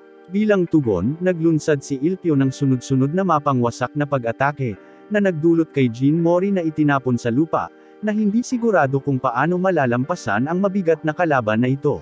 Ikaw at si Han ay nanunood ng may pagkamangha, humanga sa hindi natitinag na determinasyon ni Jin Mori. Gumagalaw si Ilpyo patungo sa kanyang ulo, at napansin ni Jin Mori ang kanyang maliwanag na pagkabalisa. Sa isang serye ng mga panlaban na maniobra, napagtanto ni Jin Mori na ang Charaik ay hindi lamang nagsasangkot ng paggamit ng kapangyarihan, kundi pati na rin ang pagmaster ng sariling isip at katawan. Sa pagsasakatuparan na ito, natagpuan nila ang kanilang sarili sa pantay na lupa. Nagpakawala si Ilpyo ng isang maapoy na pag-atake ng fox na nakadirekta kay Jin Mori, ngunit habang papalapit sa kanya ang mga nagninangas na hayop, nawasak sila sa kawalan. Dumidilim ang araw, at isang makinang naliwanag ang sumisikat mula kay Jin Mori, na umaabot sa langit. Nagsimula siyang magpalabas ng malalakas na sinag ng enerhiya mula sa kanyang katawan, na nag-iwan kay Ilpyo na namangha sa biglaang pagdagsa ng kapangyarihan. Kasunod ng kanyang hindi kapani-paniwalang pagbabago, naglunsad si Ilpyo ng isang mabigat na pag-atake na kilala bilang Night Parade of 100 Demons. Gayunpaman, tumugon si Jin Mori sa pamamagitan ng paglikha ng isang malakas na ipoypo na nagtutulak sa Ilpyo na mataas sa mga ulap. Mula sa itaas, isang napakalaking kamay ang bumaba, pilit na ibinalik si Ilpyo sa ring at tinapos ang kanyang pagbabago. Opisyal na idineklara ng tagapagbalita si Jin Mori bilang panalo, na nag-udyok sa mga manunood na sumabog sa pagdiriwang ng epikong labanan. Tuwang-tuwang tumalon sina Yu at Han sa ring para yakapin si Jin Mori. Tinanong ni Han kung ginamit ni Jin Mori ang kanyang Charaik, ngunit si Jin Mori mismo ay nananatiling hindi sigurado tungkol sa mga pambihirang kaganapan na naganap. Si Senador, sa kabilang banda, ay nabigla sa kinalabasan at nag-iingat bago umalis. Samantala, inutusan ni Mugen ang koponan na i-secure ang susi habang naghahanap siya ng agarang medikal na atensyon para sa kanyang mga pinsala. Pagkatapos ng kanilang maluwag na pagbibiro, binisita ni Jin Mori si Ilpyo sa silid ng ospital. Ipinagpatuloy nila ang kanilang mapagkaibigang pagtatalo kung sino ang mas malakas na manlalaban. Gayunpaman, kapag sila ay naiwang mag-isa, si Jin Mori ay nagtapat kay Ilpyo, na inihayag na sa kasalukuyan ay hindi niya alam kung nasaan ang kanyang lolo. Ipinahayag niya ang kanyang determinasyon na manalo sa paligsahan, dahil ang lalaking may peklat ay nangako na magbibigay ng impormasyon tungkol sa kanyang lolo kung siya ay mananalo. Nag-aalala para sa kaligtasan ni Jean Mori, nag-aalok ang Ilpyo ng isang salita ng pag-iingat, na nagbibigay diin sa panganib na makaharap si Jekyll sa final. Sa kabila ng napipintong hamon, masuyong tinapik ni Ilpyo ang ulo ni Jean Mori, na nag-uudyok sa mga alaala ng kanilang pinagsamahan na pagkabata at ang ugnayang nabuo nila. Kasunod ng kanyang mga pinsala mula sa nakaraang pag-atake ni Jekyll, determinado si John Jugok na ipagpatuloy ang pakikipaglaban para sa korporasyon ng kanyang pamilya. Habang naglalakad siya sa koridor ng ospital, hindi niya inaasahang nakasalubong niya si Jekyll. Ang dalawa ay nasangkot sa isang matinding labanan, kasama si Jugok na sumasailalim sa isang napakalaking pagbabago na nagpapahintulot sa kanya na sa kanyang pag-aalsa.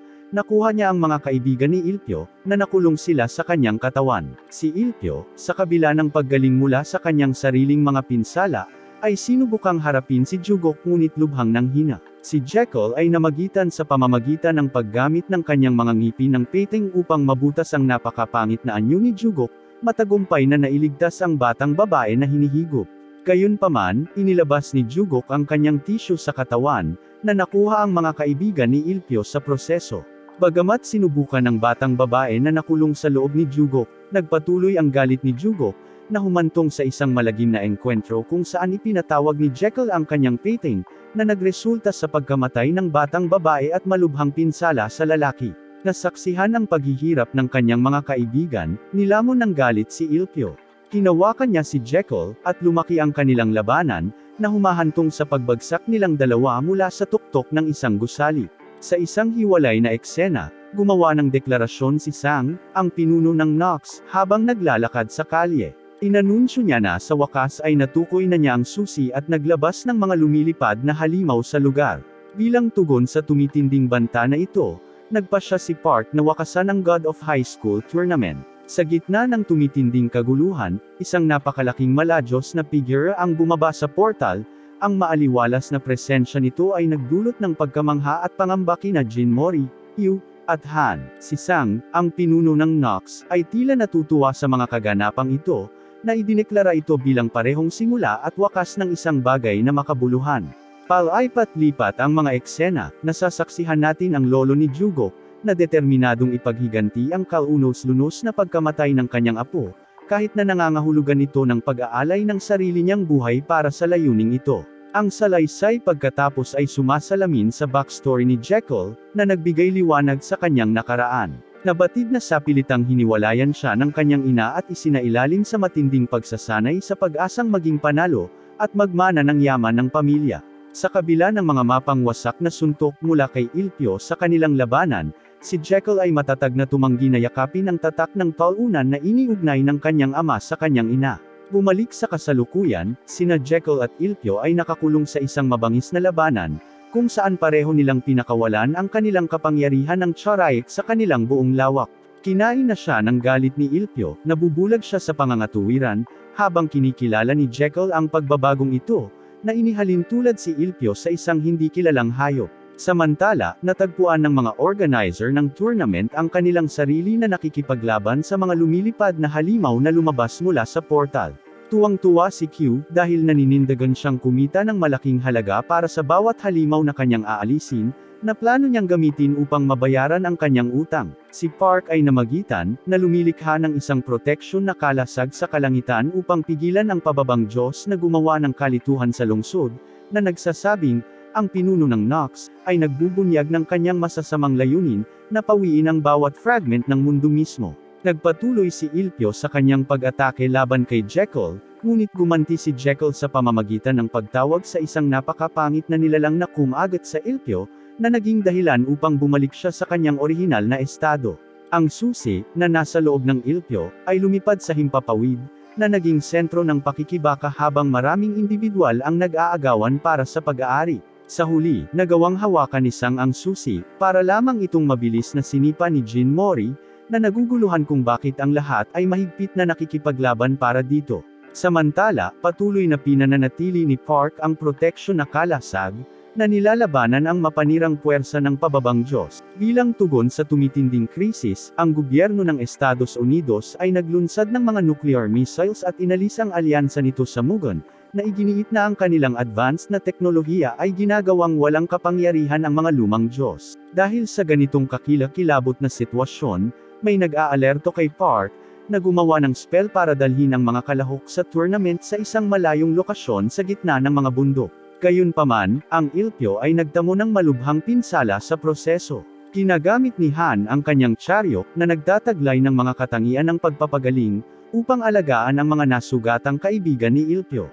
Sa sandaling iyon, binigyan ni Sun Gian si Jin Mori ng paliwanag tungkol sa motibasyon ni Ilpyo para tulungan siyang maging mas malakas. Nakita ni Ilpyo ang malalakas na banta na nagbabanta sa buong lungsod, na nagudyok sa kanyang mga pagsisikap na ihanda si Jin Mori para sa mga hamong ito.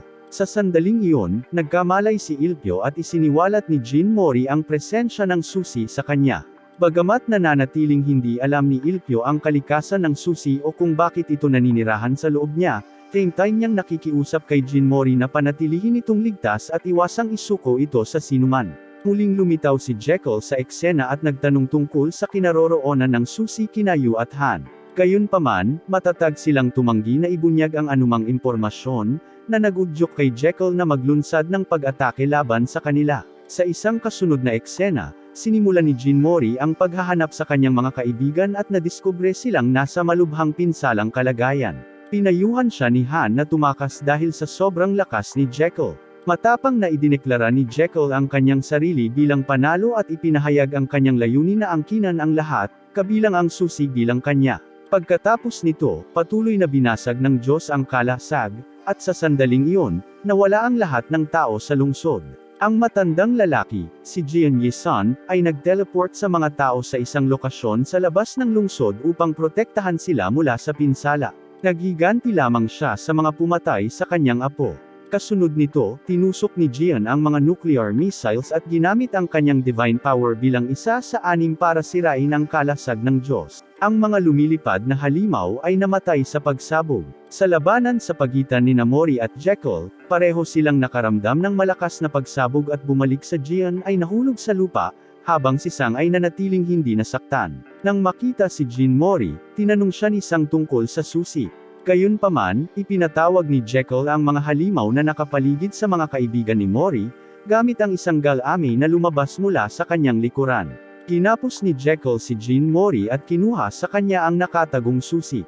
Gamit ang susi sa kanyang pag-aari, sinabi ni Jekyll na sa wakas ay malalampasan niya ang mga Diyos. Kinain niya ang susi at nag-transform sa isang sanggol, mabilis na lumalaki at sumibol ang mga pakpak na parang anghel. Pagkatapos, naabot niya ang kanyang huling anyo, na mukhang ibang-iba sa kanyang dating anyo.